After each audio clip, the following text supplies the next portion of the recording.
Assalamualaikum warahmatullahi wabarakatuh. Perkenalkan, nama saya Rosdiana Putri Dewi. Saya mahasiswa dari Universitas Muhammadiyah Tangerang, Prodi Akuntansi. Kali ini saya akan menjelaskan tentang metode penelitian dari halaman 11 sampai 19. Skala pengukuran itu ada 4. Yang pertama ada nominal, ordinal, interval, dan rasio. Itu menurut Ridwan tahun 2009. Data nominal autonomi adalah nama yang menunjukkan tanda atau label yang hanya untuk membedakan antara satu dengan yang lain. Kemudian untuk data ordinal atau order, itu adalah data yang memiliki urutan tetapi tidak mempunyai jarak perbedaan yang sama di antara rangkaian urutan tersebut. Artinya, data ordinal dapat menyatakan bahwa data tersebut lebih, sama, atau kurang dari data yang lain. Data interval merupakan data yang mempunyai perbedaan yang sama di antara rangkaian urutan tersebut, tapi tidak memiliki titik nol, absolut, atau mutlak. Lalu ada data rasio. Data rasio merupakan data yang banyak dipakai di ilmu eksakta daripada sosial, bisa menunjukkan adanya perbedaan, tingkat, jarak, dan bisa diperbandingkan dan mempunyai titik nol, absolut, atau mutlak. Sumber data yang pertama ada wawancara atau angket. Sumber data itu dari responden atau orang yang merespon menjawab pertanyaan peneliti. Misal kita nanya sama narasumber seperti itu. Lalu yang kedua ada populasi. Respondennya adalah populasi. Yang ketiga ada sampel atau purposive sampling, yang berarti respondennya ditentukan tidak semua. Dan yang terakhir ada observasi atau pengamatan langsung. Data panel itu ada cross section dan juga ada time series section. Yang pertama, cross section merupakan data yang dikumpulkan dalam satu waktu terhadap banyak individu, sedangkan data time series adalah data yang dikumpulkan dari waktu ke waktu terhadap suatu individu. Data panel dikumpulkan dari data gabungan cross section dan data time series. Data outlier adalah kasus atau data yang memiliki karakteristik unik yang terlihat sangat berbeda jauh dari observasi-observasi lainnya dan muncul dalam bentuk nilai ekstrim baik untuk sebuah variabel tunggal atau variabel kombinasi. Ada penyebab timbulnya data outlier. Yang pertama ada kesalahan dalam mengentry data. Yang kedua, gagal menspesifikasi adanya missing value dan program komputer.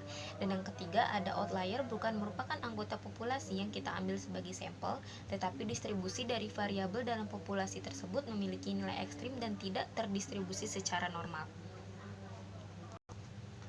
Deteksi terhadap univariate outlier dapat dilakukan dengan menentukan nilai batas yang akan dikategorikan sebagai data outlier, yaitu dengan cara mengkonversi nilai data ke dalam skor standardized atau yang biasa disebut Z-score, yang memiliki nilai mean atau rata-rata sama dengan 0 dan standar deviasi sama dengan 1. Menurut Hare pada tahun 1998, untuk menentukan skor adalah sebagai berikut. Yang pertama adalah jika kasus sampel kecil kurang dari 80, maka standar skor dengan nilai lebih dari minus 2,5 dinyatakan outlier.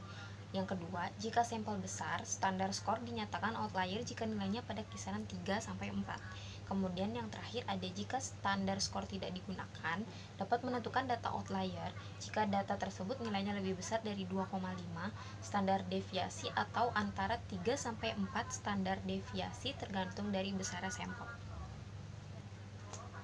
Rancangan penelitian atau research design merupakan blueprint yang menjelaskan secara singkat tapi komprehensif meliputi tujuan penelitian, jenis penelitian, unit analisis atau populasi, teknik pengambilan sampel, rentang waktu, teknik pengumpulan data, dan analisis data. Yang pertama ada jenis-jenis variabel. Yang pertama ada variabel dependent, yaitu variabel yang dijelaskan atau dipengaruhi oleh variabel independen. Yang kedua ada variabel independen, yang merupakan variabel yang menjelaskan atau mempengaruhi variabel dependen. Yang ketiga ada variabel moderasi, yaitu variabel independen yang akan memperkuat atau memperlemah hubungan antara variabel independen terhadap variabel dependen. Yang keempat ada variabel intervening, merupakan variabel antara atau mediating. Fungsinya memediasi hubungan antara variabel independen dengan variabel dependen. Variabel kontrol adalah variabel independen yang berdasar hasil penelitian sebelumnya, terbukti mempengaruhi variabel dependen. Variabel kontrol didefinisikan sebagai variabel yang dikendalikan atau dibuat konstan sehingga mempengaruhi variabel independen terhadap dependen, tidak dipengaruhi faktor lain yang tidak diteliti. Fungsi variabel kontrol untuk mengendalikan variabel yang dihilangkan atau omit variabel dalam statistika penghilangan suatu variabel bisa mengakibatkan estimasi dari parameter yang ada dalam model menjadi bias. Dan kemudian untuk pembahasan di materi 11-19 ada variabel dummy adalah variabel yang digunakan untuk mengkuantitatifkan variabel yang bersifat kualitatif, misal jenis kelamin, agama, dan periode.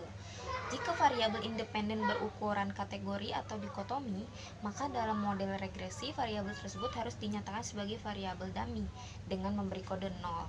Disebut exclude group atau satu include group mirror pada tahun 1990. Variabel dummy dapat diinterpretasikan apabila variabel dummy secara statistik koefisien dummy signifikan.